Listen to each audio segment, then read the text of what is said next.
Hello friends, happy Thursday. This is Miss Amanda from the Sigourney Library here on Steve Shetler Media. And we have been talking about Valentine's Day. If you remember last week, our question of the week was, Cupid is the Roman god of love. So our question was, what is the name of the Greek god of love? And the answer to that was Eros. E-R-O-S. Eros is the similar version of Cupid, but in Greek mythology. So our question this week has to do with Valentine's gifts. And I don't know if you guys are last minute, not to call him out, but my husband is always last minute to get gifts. But my question of the week is, what are the most popular gifts purchased on Valentine's Day? So if you need a few ideas, I'll tell you the answer to that at the end of our video, and maybe it'll spark some ideas for you for your significant other or that special person in your life. So books you don't want to miss this week. So I have two for you. And so I haven't done a Lorraine Snelling one yet. So I thought I would do her new one, A Season of Harvest. And this says, Larkspur Nielsen is determined to keep her family homestead running and to fulfill their dream of starting a seed catalog with or without her siblings' help.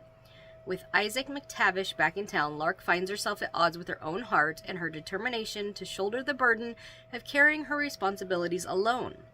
But Isaac is set on convincing her that he's here to stay and she doesn't have to carry everything by herself.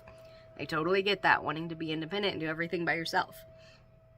But as a new romance blossoms between Lilac and an old schoolmate, and the other Nelson sisters are busy caring for their families, Lark bears more and more responsibility on the farm. When a long-feared threat returns and Lark approaches the breaking point, the life she has always dreamed of is in danger of disappearing forever. So this is kind of a romance drama. If you like that kind of a thing, this will be available to check out at the library. My second book you don't want to miss this week is Mitch Albom, The Little Liar. So this is the audiobook version. We do have the print version too if you'd like. But this is his new one. Mitch Albom is very popular for his books. He wrote Tuesdays with Morrie and several other great novels. So this one says, beloved best-selling author Mitch Albom returns with a powerful novel that moves from a coastal Greek city during the Holocaust to America, where the lives of three survivors are forever changed by the perils of deception and the grace of redemption. So this is kind of one of those stories where it starts with different characters and then it shows how their lives intertwine with each other. A moving parable that explores honesty, survival, revenge, and devotion. It's Mitch Albom at his very best and is narrated by the voice of truth itself. It is a timeless story about the harm we can inflict with our deceits and the power of love to ultimately redeem us.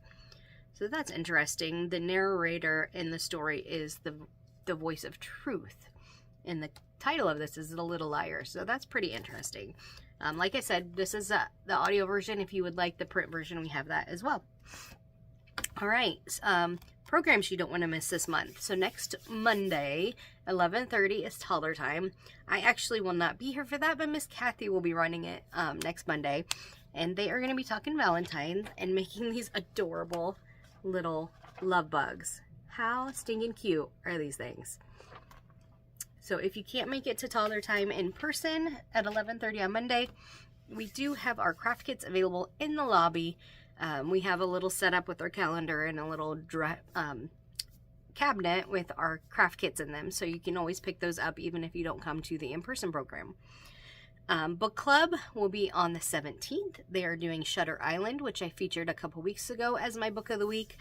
It's kind of a drama, thriller, mystery. They made it into a movie with Leonardo DiCaprio. As always, I suggest you read the book first before you watch the movie because they usually are pretty different. But either way, if you'd like to participate in that, February 17th at 10 a.m. at the library is when our book club will meet. Cook the Book. We had our Cook the Book this past Monday for February, and it was delicious as always. Our next one will be on March 4th, and we are featuring the Taste of Home book, Easy Weeknight Dinners. So Taste of Home is one of my favorite series of cookbooks. Their recipes are just phenomenal all the time. Everyone I've ever tried. So if you'd like to join Cook the Book, all you need to do is stop by, pick out a recipe from the book that is at the front desk, and then make that recipe and bring it to our program on March 4th at 6 p.m. And we have just like a potluck style program. We do discuss our recipes for just a few minutes, like 5 minutes out of the total time we're there. We talk about our recipes, what we liked, what we didn't like, what we would change.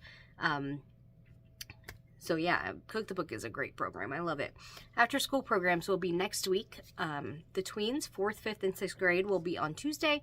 2nd and 3rd will be on Wednesday the 14th. And Thursday is kindergarten, 1st grade.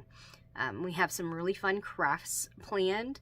The older kids are going to be doing some cute little craft kits that are diamond paintings, and then we have some Lego kits for them to do. The kindergarten, 1st grade, and 2nd and 3rd grade are going to be making some Valentine crafts. They're going to be doing rockets, and I can't remember what the older kids are doing, but they're Valentine crafts, and they're super, super cute. Miss Kathy has been working really hard to get those ready. Last program that I'm going to mention, well, 2 actually, freezer meals. I have gotten so many questions about freezer meals. So many people have asked me lots of things about them. They're actually is our Patreon question of the week.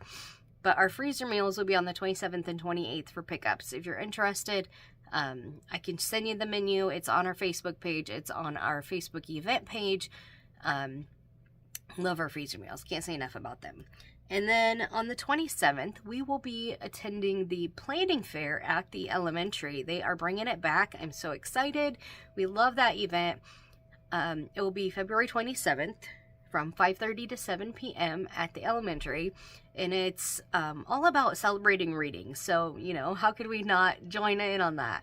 We will have a booth. We will have some kind of a game. We will have some handouts about our summer. We will have some of our summer registration stuff ready.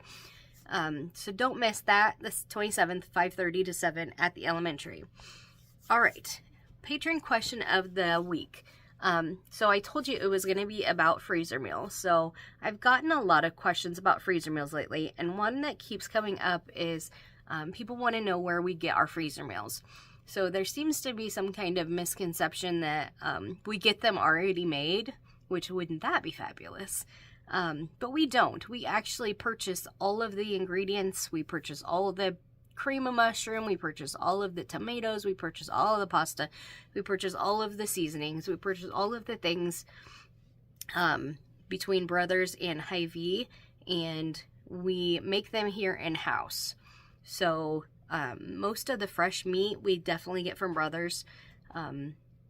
But we put those together so that they are ready to cook at home. So, yeah, we don't get them already made. We actually make them here. I'm going to share a video to our Facebook page a little bit later this week, kind of going over all of that stuff. So look for that as well. Okay, our trivia question of the week is, what are the most popular gifts on Valentine's Day? So I have my little cheat sheet here. So 44% of the people that were polled give out sweets and candy. 33% give out greeting cards. 32% give out flowers, which who doesn't like getting romantic flowers? 29% do a romantic dinner.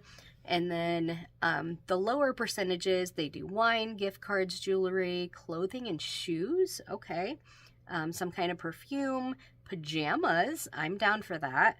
Event tickets. That's a good one. A romantic trip, cosmetic or beauty products, a pet. 1% give a pet for Valentine's Day, and 11% didn't even know what they were getting yet. So that's kind of a fun little trivia question. That's all I have for you guys this week, and I hope that you guys have a great weekend. See you next time.